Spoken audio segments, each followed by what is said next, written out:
Hi there, everyone. My name is Tom Woodford, and I am the college counselor with Hilliard City Schools. I'm making this video for the folks that could not be at the meeting on Monday, or if you were at the meeting and you just want to watch it again, good for you. But if you have any questions, feel free to send me an email, and I hope that this is very helpful. So it's hard to believe that we are talking about college to sophomores. But when you really look at it, these sophomores are 17 months away from filling out all of their college applications. And so I do think it's important that they understand what they can be doing now to start this whole process. So as we talk about this process, let's go ahead and dive into just a school like OSU. And I believe as we start to think about what our kids need to do and what students should be doing, we also should know about what's happening right now at some of the more popular schools. And one of our most popular schools is a school like Ohio State. So last year, Ohio State had over 71,000 students apply. And that is a lot of people. And so they brought in a class of between 7,500 and 7,600 students with an average SAT score between a 1270 and a 1420, and the average ACT score between a 28 and a 32. That is the middle 50% of the students who got in who had ACT scores as well as SAT scores. We will talk about test optional in just a moment. But so where are our kids in Hilliard going? Our kids in Hilliard are going all over the world. They're going to all of the Big Ten schools. We have kids going to Ivy League schools every year. We have students actually getting into Ivy League schools and choosing not to attend them.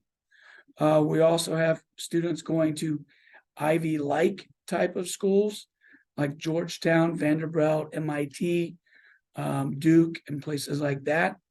We also have students going to all of the public schools in the state of Ohio, as well as quite a few of the private schools. And then every year we have a few kids that actually apply, and every once in a while we have students that will attend a school outside of the US.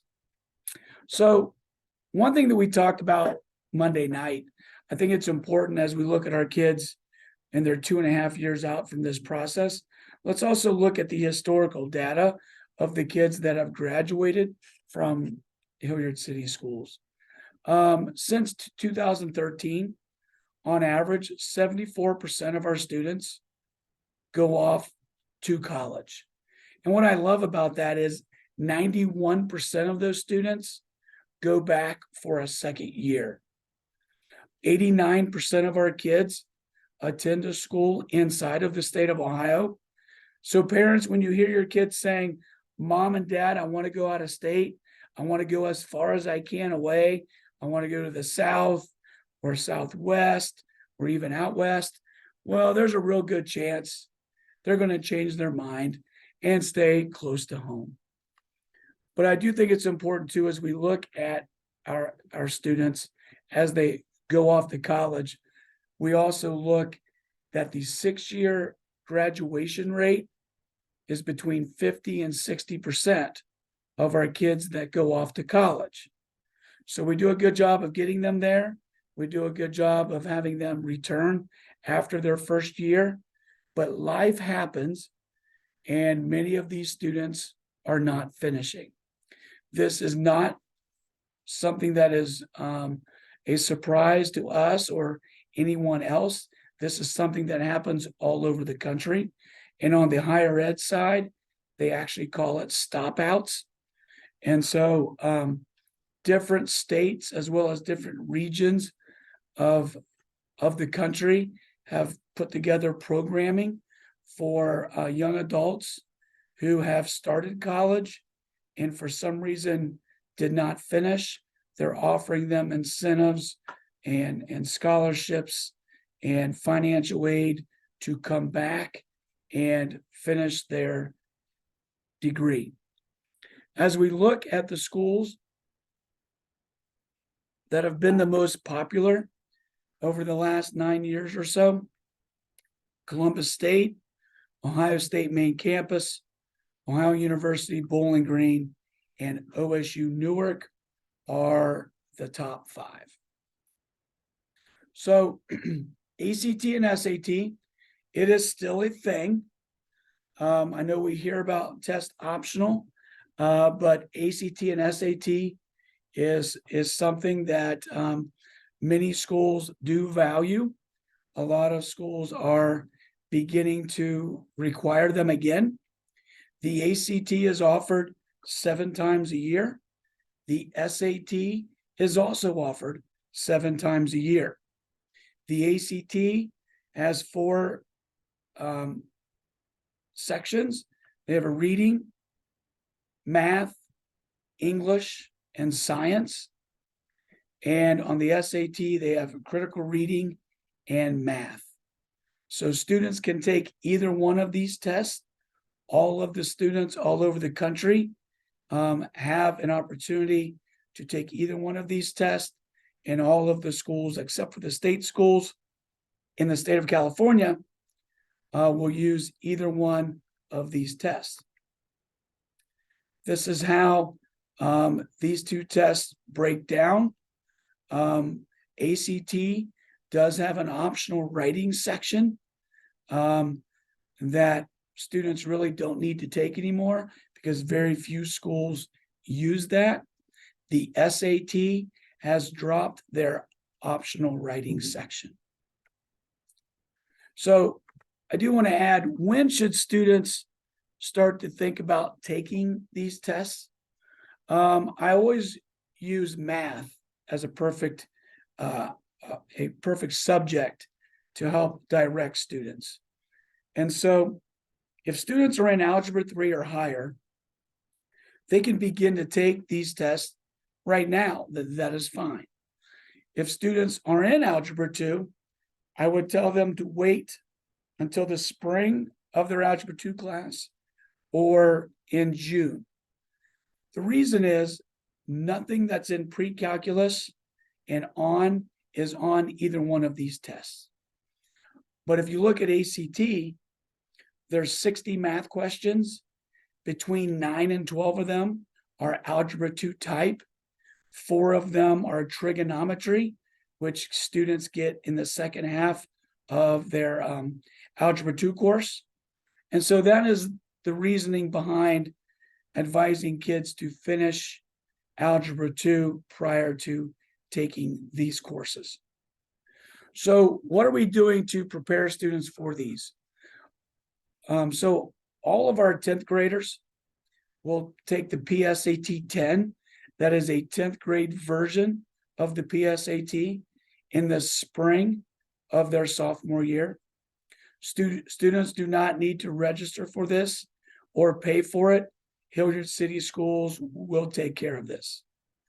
In the fall of their junior year, juniors will have an opportunity to take the PSAT. This is the test that's used for the National Merit Scholarship. There is a $25 fee for this test. We will also offer the SAT for juniors in the spring. The state of Ohio will pay for this test, so students do not need to register or pay for this. We will offer that during the school day, and there is no fee. I will also put together a 4-hour SAT prep session for juniors to prepare for the SAT in February. We will also create a Canvas page with videos, sample questions, and different things like that so they can have ongoing prep. I will offer ACT prep for students in June. There will be a fee for that. I will reach out by email in the spring, and we will have a sign up, and students can take part in that as well. So what's important for students to be doing now, that they need to understand that when they finish their junior year, their cumulative GPA at that point in time is the GPA that's going to be used when colleges are going to assess their high school transcript.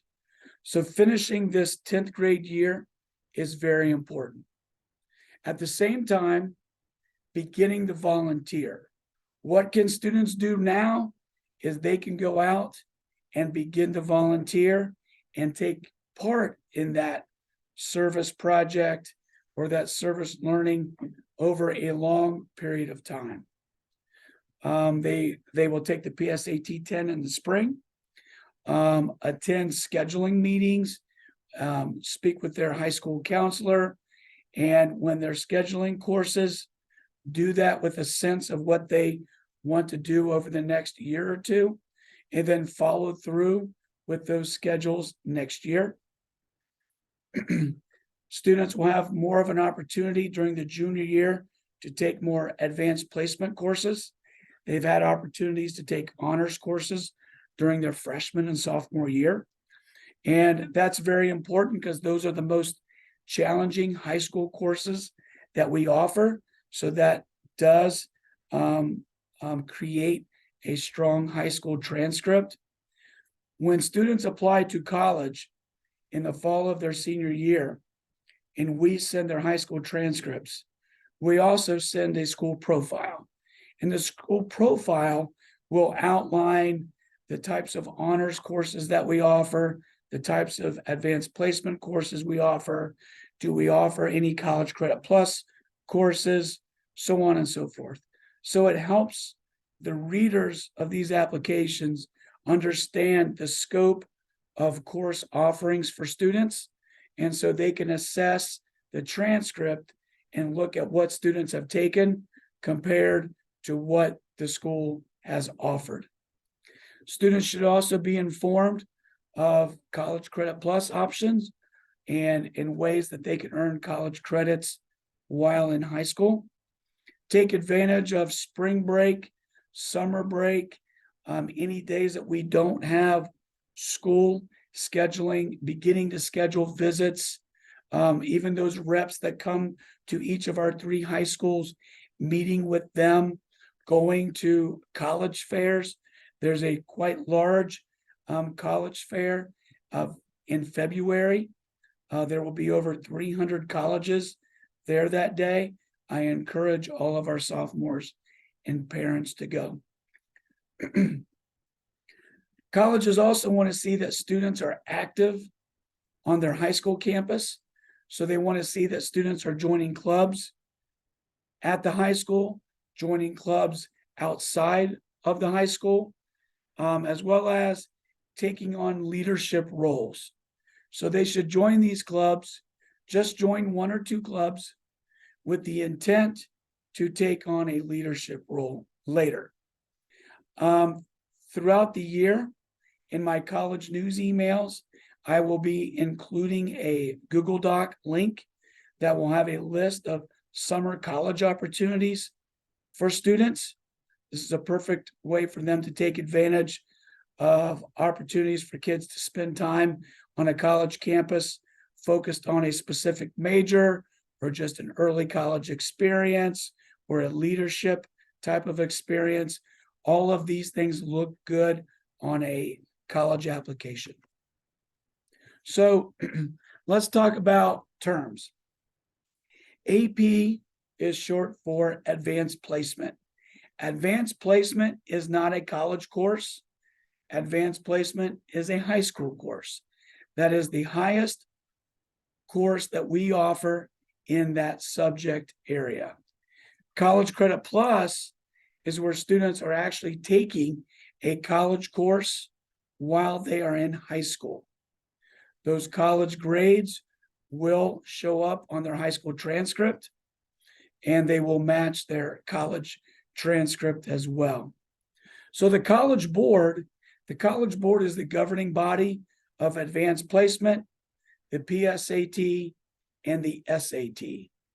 The PSAT, which is taken during the junior year, is the test that's used for the National Merit Scholarship Program. Excuse me. So super scoring.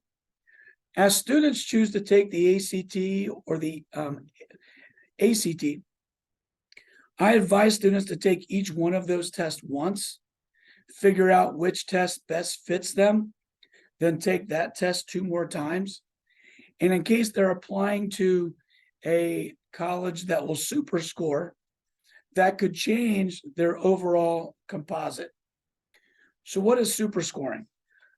So if a student takes the ACT multiple times and they earn a 26, a 27, and a 26, schools that do not super score will always use the highest composite score. So a school like Ohio State will use the student's 27.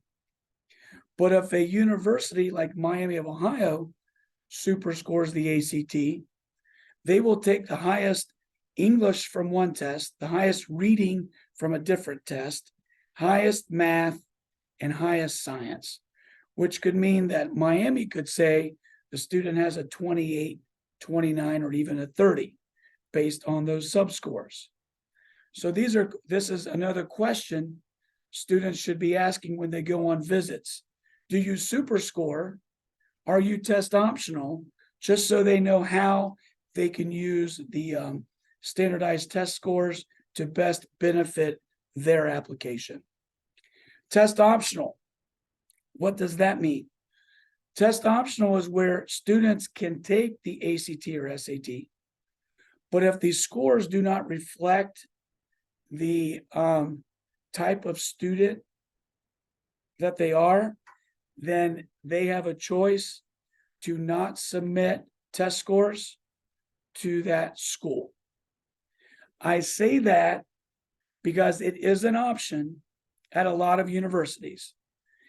Colleges are making changes now that we're towards the end of COVID, and a lot of restrictions have been lifted. So a lot of colleges that have been test optional might be moving back to requiring a test score. So you always want to ask those questions. And even those schools that are test optional, I think it's important that you ask for data. How many students applied? How many students applied test optional? Of the students that got accepted, how many of them had test scores? A perfect example is Ohio State from last year. So in the spring of 2020, these current freshmen, the spring of 2022, the current freshmen at OSU, when they applied, 71,000 students applied to OSU last year. Of the students that applied, 55% of them applied test optional, so more than half. But when you look at the students that got admitted, 56% of the students that got admitted had test scores. So what is that saying? That is saying a school like Ohio State, they value test scores. And then there's California. California is the state schools in the state of California, they are test blind, which means they are legislatively not allowed to use test scores in the admissions process. That was something that was passed in the spring of 2020. And so as of right now, they cannot use test scores. If you look at USC, Stanford, those are private schools. They can have their own rules and they could very easily use these scores. Scheduling visits. I think it's time that sophomores begin to think about these. Start doing them throughout the spring, definitely this summer. The way that you schedule them, you should go on a school's website. Sometimes it's right there on the homepage. It'll say schedule a visit. Or you might have to click on the admissions tab, scroll down, click on schedule a visit, choose a date, and then there'll be multiple times on those dates, and you pick one that fits you. If you're going to go during the school year on a date that we don't have school, we're probably not the only school district not in school that day. So you would want to schedule them early because a lot of them fill up. So financial aid, there's a lot of changes coming in the fall of 2024 when it comes to the free application for federal student aid, the FAFSA. That is one document that most colleges use all over the country to come up with a financial aid package. We will offer a financial aid meeting the last week of September of your child's senior year to help make sure everybody's ready for that. A lot of private schools, a lot of schools on the East Coast and in Southern California, they also use a second document to create a financial aid package, and that is a CSS profile. This is a form that will look into the family assets much deeper. So if you see CSS profile, do not skip over that. That is something that you will have to fill out. On every university's website, they have a net price calculator. And the net price calculator is a tool that can give a student and a family an estimated idea of what the true cost might be at that school. So you'll put in basic information about a student's success in school. You also put in some basic information about family assets, and it will give you an estimate of what the true cost might be. The net price calculator cannot have a different name, and it must be within 2 clicks of the homepage. So what are colleges looking for? They are going to evaluate your students holistically. So they're going to look at your students' GPA, their weighted GPA. They may ask for an unweighted GPA on a 4-point scale. They may even create a new GPA for your child that you won't even know that they have. A lot of universities out there will create a 4.0 GPA, or some schools like the University of Kentucky, the University of Tennessee, they will create a core GPA without using any of the students' elective courses or grades. They will only use grades from English, math, social studies, science, and world language. They will also assess our students volunteering. Have they taken on any leadership roles? Are they active in school activities? School activities can include sports. Are they active in out-of-school activities? These could include church activities. They're going to assess, some schools are going to look at demonstrated interest. How many contacts have they had with you? Have you been on campus to visit? Did you see them at a college fair? Did you see them when they came to your high school? Do you answer the emails that are sent to you? And then because of test optional, a lot of times the essay is becoming more and more important. And a lot of universities might even offer supplemental essays or optional essays. And I tell our students that if there's an optional essay, that means that we should be taking advantage of that opportunity to create a vision of who you are that is different than what the transcript and the rest of the application is trying to say. So what can your child do now?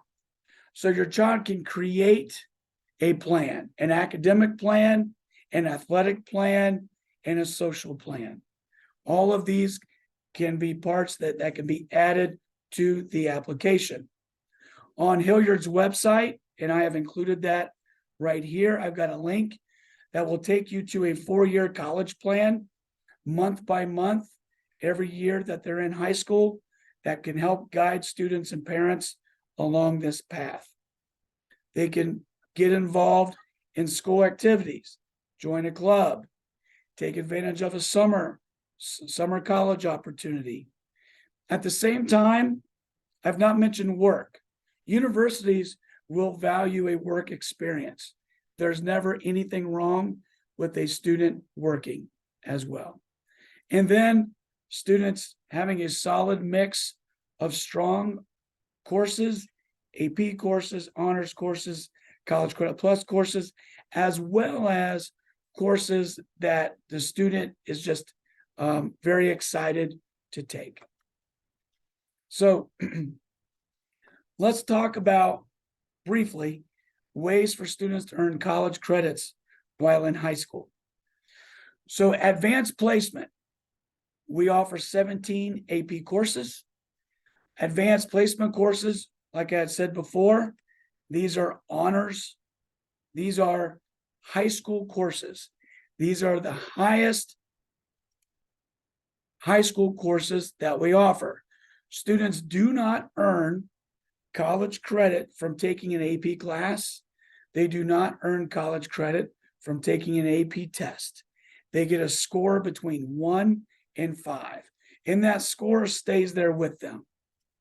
When they choose to attend a college and they send their AP scores to that college, then the university will have its own policies on granting credit for their own courses for the scores that students had earned. I hear all the time, I passed or I failed an AP exam. You can't do either one of them. You can't pass an AP exam and you cannot fail an AP exam. You get a score between a 1 and a 5. And then the university your child chooses to attend may grant them credit for their courses based on the score. Every university in the country has a credit by exam or AP scoring guide on their school's website. This will outline for you, that will tell the students what AP test, what score they would need to get, the name of the course that they will give them credit for at their school. We give a local incentive for our students to take an AP exam or an AP class. We give an extra point on their high school GPA. There's over 3,200 colleges that will grant credit for AP scores. What I like about AP, it's governed by the College Board. And so the way AP is taught, AP psychology is taught here, it's going to be taught very similar in the state of California, the state of Maine. All teachers that teach AP courses must send their syllabi to the College Board, and they have to approve it. So having AP courses on a student's high school transcript looks very, very strong. And then there's College Credit Plus. A lot of our students, right now we have over 750 Hilliard students who are taking advantage of College Credit Plus while they're in high school, which means they're taking college courses while they're in high school. We've had an 18-year partnership with KENYON College. We have courses that are offered at each of the 3 high schools. We have multiple kids, over 600 kids taking classes at Columbus State. Right now, they're taking classes either online, down on campus, or we have a package of courses at the Innovative Learning Center and the Hub, where students can take those package of courses, and we call that College Jumpstart. We also currently have 17 students at OSU. Now, we also, students can take classes at any university that offers College Credit Plus. Over the last few years, we've had students take a few classes from Cedarville, Mount Vernon Nazarene, University of Cincinnati, Ohio University, Kent State, Akron, all over the place, Sinclair. So students have the flexibility to be able to do that. Through KENYON, these are the courses we offer. We do not offer the same courses in each of the 3 high schools. It's very different. It's based on the educational background of these teachers. They have to match what those instructors have on campus. And through our partnership with Kenyon College. So these are those courses. Ohio State, as I said, this year we have 17 students there. Most of the students are going to campus to take those classes. I know a few of them are taking a few online courses, but Ohio State limits the number of students that take CCP courses with them. They will accept students from all 88 counties, and they limit that to about 300 or so students each year. With Columbus State, we have students taking classes on campus, online, and then again at the ILC in what we call College Jumpstart. To qualify for CCP courses at Columbus State, students must have a 3.0 unweighted GPA on a 4-point scale. That will qualify them for any course that has a placement into English 1100. If students want to take any courses in mathematics and some of the sciences, they would need to have a math placement score as well. We can use ACT and SAT math scores if students do not want to take the ALEX. As I mentioned, the package of courses through Jumpstart that we offer at the ILC and the Hub, this is for juniors and seniors. If students want to do this, when they schedule their classes in February, they just need to sign up for College Jumpstart Year 1. I will meet with them over the next few weeks, and then I will assist them in applying to Columbus State, filling out all the paperwork that is needed. And I have to let Columbus State know by the last week of March what courses we're going to offer, how many students are going to be in those classes, how many sections of each of these courses, so they can find faculty to place them. So this has to be completed by the last week of March. Typically, I'm working on this during spring break to get that finalized. So if students want to join this later, that is not an option. But if they want to take classes online or on campus through College Credit Plus, that is not a problem. So if students ever want to contact me or follow me, follow me on Twitter at Woodford_Tom. I'm sending out tweets every day about upcoming meetings, scholarships, new programming at different schools, and things like that. You can send me an email at tom_Woodford@hboe.org. And each week, I also send out an email called College News to every student in grades 9 through 12 and one of the parents. All of these emails are pulled out of Home Access. I don't have a list. Everything is pulled straight from Home Access. I also just started a podcast, so I will roll the audio from this video into my podcast, and you can watch and you can listen to it on Spotify. You can also find it on Apple now as well. So trying to get to as many families as I can in multiple ways. But anytime you would like to schedule a time to meet, feel free to send me an email, and we will schedule a time and we will meet. So have a great day. Thank you. Bye-bye.